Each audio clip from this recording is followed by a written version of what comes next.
Choosing a boat. Well, here's mine. I've had this boat 12 years and it took a year to choose her. So we must have got something right, mustn't we? Because we've still got her and we love her. She's doing everything we wanted her to do. The process of choosing her was fascinating because we started off with very clear objectives. We knew what we wanted, and that's actually the first thing you have to do. Define your objectives. Think to yourself, what do I want this boat to do for me? How many people do I need to take sailing? How much work am I prepared to do on the boat? All these questions have to be answered, and how far do I intend to go? Once you've got the answer to that, you can start to look at boats, and when you look at them, that's when your heart takes over. And when we looked at our boat, we thought, well, my goodness me, that's her.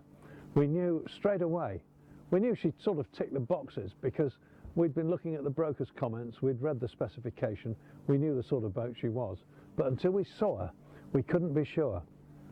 And one time I bought a boat. I was looking for a particular type of boat at that stage. This was donkey's years ago. And I hadn't found one. And we were in Scotland. And I came over a hill and there was a boat anchored in the middle of a loch. And I saw the boat and I happened to know she was for sale. And as soon as I saw her, I looked at Ros and Ros looked at me and we said, that's her, isn't it? And we knew. And we chose her with our hearts. Absolutely. But having had a good look at her, our heads took over. We did some sums. We thought we can probably manage this. And we kept her for 15 years. So you see, it is possible to make a decision with your heart, so long as your head doesn't run away. There's all sorts of boats out there, aren't there? There are modern boats, there are ancient boats, and there's every other type of boat in between. My own preference has always been for old boats, and that might suit you. If it does, you're one of a very small percentage, but my family's always enjoyed old boats, and this is my daughter and her family. This is their boat, built in 1909, and they love this boat. It's great for the kids. It just does everything they want it to do.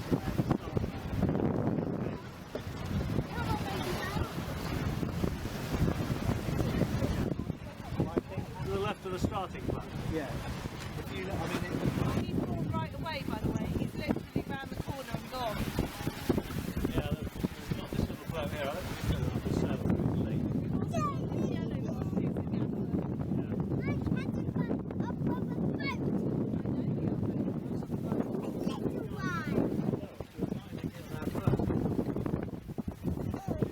They have a lot of work to do on her. She didn't cost much to buy, but my goodness me, the workload's heavy. Even though they both have full-time jobs, they somehow manage it. That's the level of commitment. And if you're prepared to make that sort of commitment, there are big, big rewards for having a lovely old boat. But if you're not, you don't want to be working on the boat, you want to be sailing it, and maybe time's very limited, then you're going to have to buy a ready-made boat, like we did last time. If it's an old boat, you'll still have to do some work on it, you always do. But it's a brand new boat, with a bit of luck, there'll be nothing to do at all except climb on board, find a berth for it, and then go sailing. Going to a boat show is one way of finding out what's available in the way of boats, if you're buying a new one anyway. The trouble with that is, very often the boat might be afloat if you go to something like the Southampton Boat Show or the Annapolis Boat Show in America, and you won't see what's under the water at all. Or if you go to a boat show perhaps in London, the boat might be surrounded by stuff and you can't step back and get a real good look at her. So you don't actually know what you're buying. You know that she's got lovely accommodation, and that's a very important part of what you're buying. You need to know the accommodation's going to work for you, but there's more to it than that. For example, suppose the boat's got very, very high topsides. Suppose she floats very high out of the water, and a lot of modern yachts do. If you're going to have an alongside berth, that's going to be a problem for people getting off the boat. We actually disqualified a couple of boats when we were looking for our boat because Ros, my wife, said, I can't climb off that. It's too high. So, you know, these are the little details that you need to look at that can make your life happy.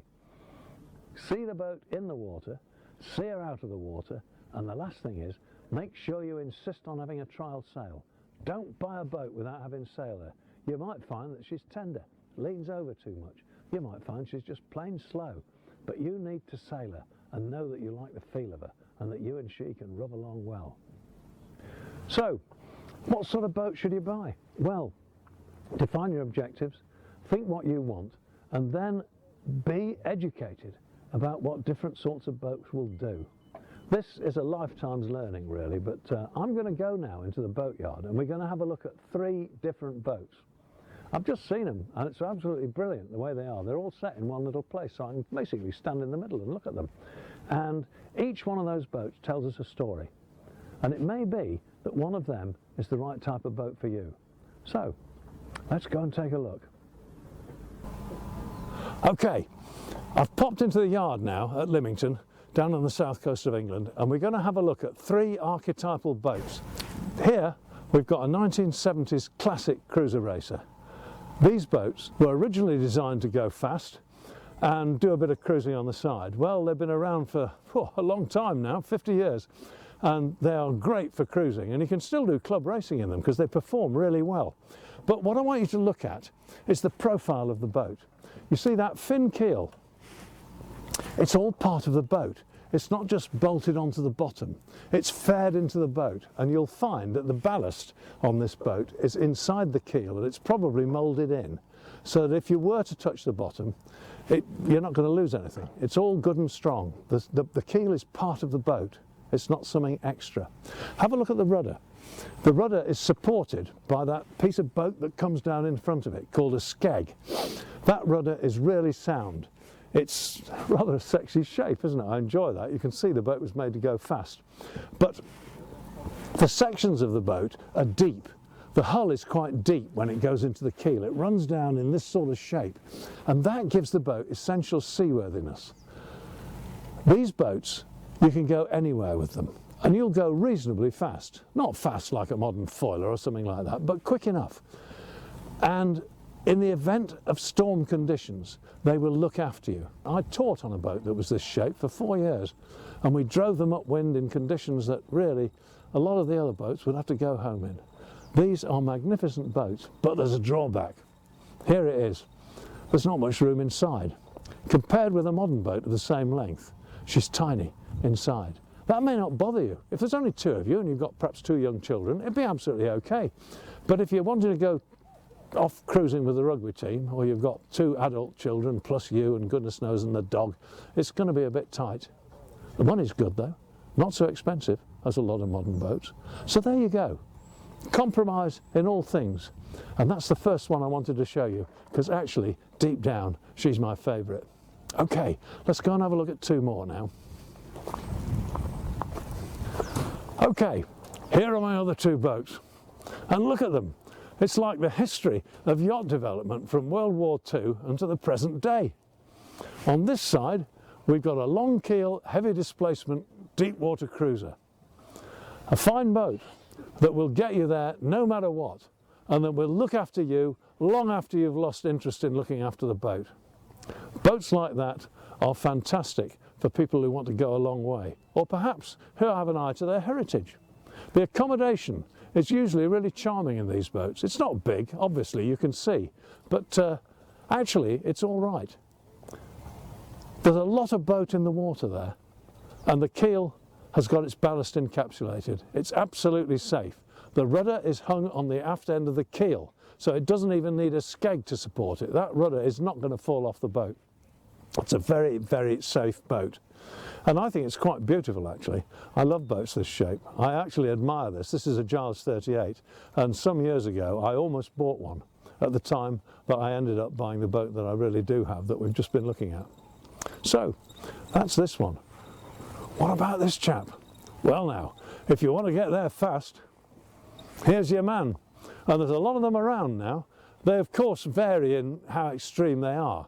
But the modern yacht very often has a very wide stern like this, and that enables her to pick up on the water so long as you keep her on her feet nice and upright, and she'll fly off downwind. And you'll notice that she's got 2 rudders. The reason for that is that her stern is, to be honest, unnaturally wide. If she only had 1 rudder, and some years ago boats almost this wide did only have 1 rudder, when they heel over, there's a lot of buoyancy in those quarters on the boat. That digs in, lifts the stern, the rudder half lifts out the water, and before you know where you are, the boat's become unbalanced and you're out of control. Not nice at all. And such boats do have a tendency to do that, but if they've got 2 rudders, they probably won't.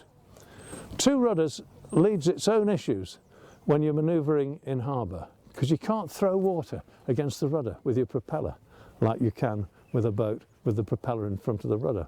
You might think about that. But if it's got a bow thruster, you'll probably overcome that. They've got loads of room inside, masses of accommodation, because look at all that beam. You can have cabins in both sides at the stern. You can have another cabin in the bow. You get lots and lots of people in this boat. And that's nice, because if you've got a family, the kids can have cabins of their own. Lovely. And it'll scuttle around the English Channel in high speed. But look at the keel. It's bolted onto the bottom of the boat, and it's got a bulb on the bottom.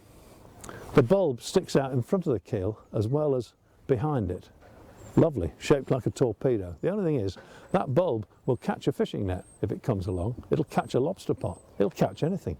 And I've had a nasty night in one of these boats, trailing around the English Channel with a load of fishing boys stuck up out the back. Not very good, really, and we couldn't get rid of them. We had to wait till morning and then back off under sail. We didn't dare use the propeller, but we managed to get it off in the end. So it's not all win-win. As it's always the case with boats, you win some and you lose some. So these boats have a great deal going for them, but be aware of the downside. If you run aground with a boat like this, with any degree of harshness, you've got to lift it straight out of the water and see what's happened to the keel. This one, get it off, sail on, doesn't really matter. If you're not making water, you've got no problems. With this one, you can't be sure. So there you are, 3 different types of boat, 3 different answers to the same question. Get on the water, find the boat you love, and have a load of fun.